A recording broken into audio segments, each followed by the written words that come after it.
गुरु रविदास और संत कबीर जी के मधुर सत्संग से पाखंडियों का खुला राज।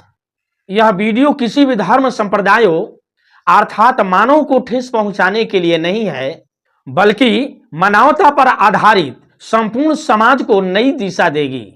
उससे पहले कि वीडियो को लाइक कर दीजिए, पहली बार चैनल पर हैं तो सब्सक्राइब कर ऑल नोटिफिकेशन बटन को दबा दीजिए तथा वीडियो को शेयर जरूर कीजिए ताकि सही बात हर जन जन तक पहुंच सके।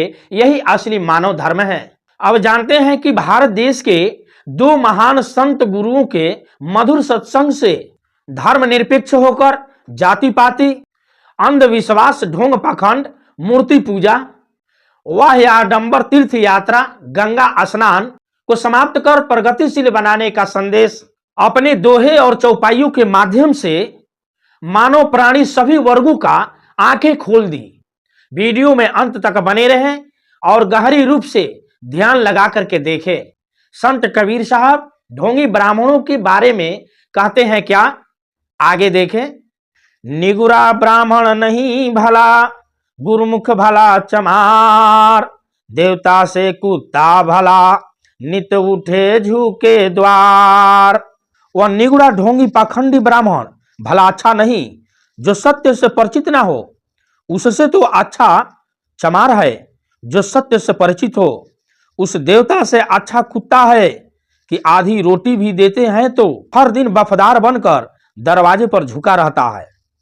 मगर देवता अच्छा नहीं कि अपना रक्षा स्वयं ना करे, कुत्ता भी पेशाब करके चला जाता है। अब गुरु रविदास जी पाखंडी ब्राह्मणों के बारे में कहते हैं, रैदास ब्राह्मण मत पूजिए, जो होए गुणहीन, पूजही है चरण चंडाल के, जो होए गुण परवीन।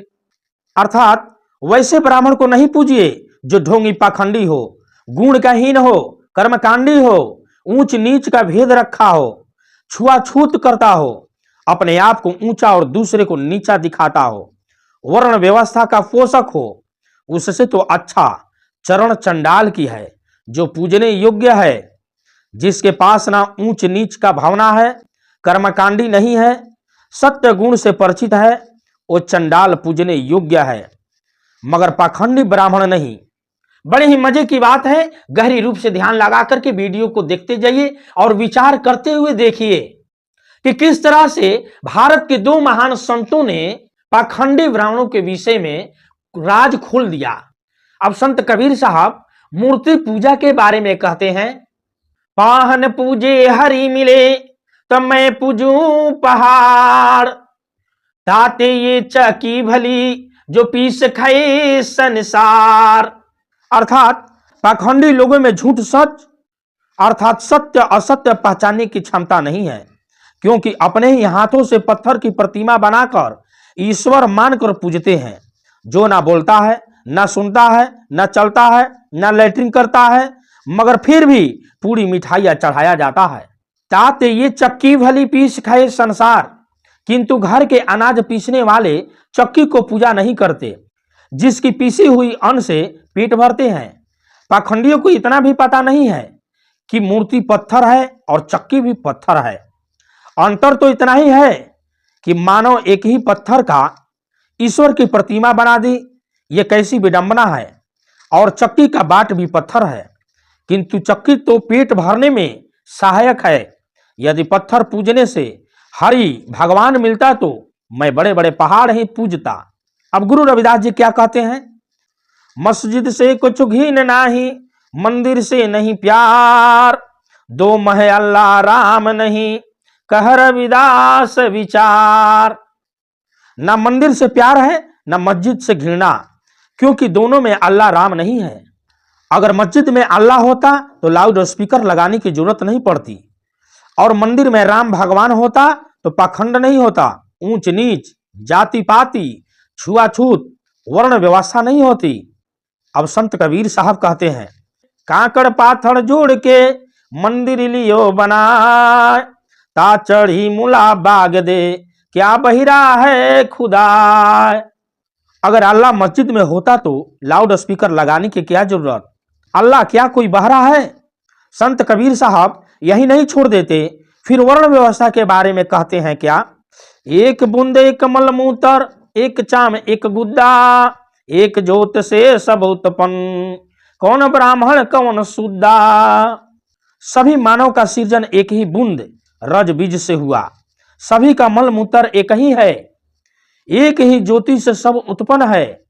सूर्य का रोशनी भी सभी को बराबर, संपूर्ण प्रकृति का नियम सभी मानव प्राणी पर बराबर है। तो अय मूर्ख, अब तुम ही बताओ कि शूद्र और ब्राह्मण, ऊंच नीच, छुआछूत, क्षत्रिय, वैश्य शूद्र कहां से आ गया। अब गुरु रविदास जी उसी वर्ण व्यवस्था के बारे में कहते हैं, रविदास कहीं नूरते जिमि उपजयो संसार, ऊंच नीच की ही विधि भयो बाभन और चमार।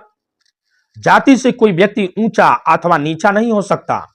व्यक्ति की पहचान उसके व्यक्तिगत व्यवहार और सुकर्म से की जाती है। बड़ा जाति में उत्पन्न कुकर्मी को जाति के आधार पर बड़ा मानना एक अपराध है तथा उन उत्पन्न ढोंग पाखंड, तीर्थाटन, गंगा स्नान, गोदान, माला जाप, चंदन टीका से सत्य प्राप्त नहीं होता, उसे मुक्ति अथवा स्वर्ग नहीं मिलता।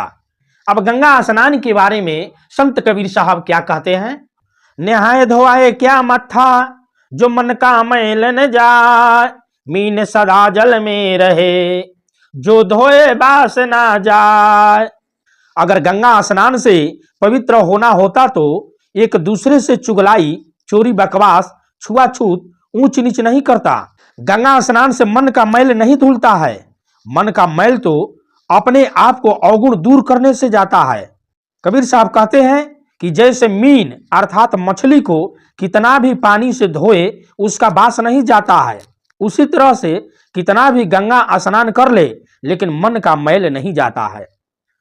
तब गुरु रविदास जी कहते हैं, का मथुरा का द्वारका, का काशी हरिद्वार, रैदास खोजा दिल अपना, तड़ मिलिया दिलदार। कितना भी काशी हरिद्वार तीर्थाटन कर ले लेकिन जब तक अपने अंदर झांक कर नहीं देखते, अपने मन का मैल अर्थात आचरण शुद्ध अर्थात सही नहीं करते, तो आपसे आपका दिलदार दूर ही रहेगा और जीवन नरक बना रहेगा, दुखी बना रहेगा। अब मैं आशा करता हूं कि यह वीडियो आप सबको अच्छी लगी होगी। इस वीडियो से क्या सीख मिली, आपके पास किसी भी प्रकार की कोई सवाल हो तो इस वीडियो को कमेंट बॉक्स में जरूर लिख दीजिए। वीडियो को लाइक कर दीजिए। पहली बार चैनल पर हैं तो इस चैनल को सब्सक्राइब कर ऑल नोटिफिकेशन को दबा दीजिए और वीडियो को शेयर जरूर कीजिए ताकि इस भारत देश के दो महान संतों गुरुआ की सत्संग हर जन जन तक पहुंच सके। यही असली मानव धर्म है। धन्यवाद। जय रविदास, जय कबीर, शाह बंदगी।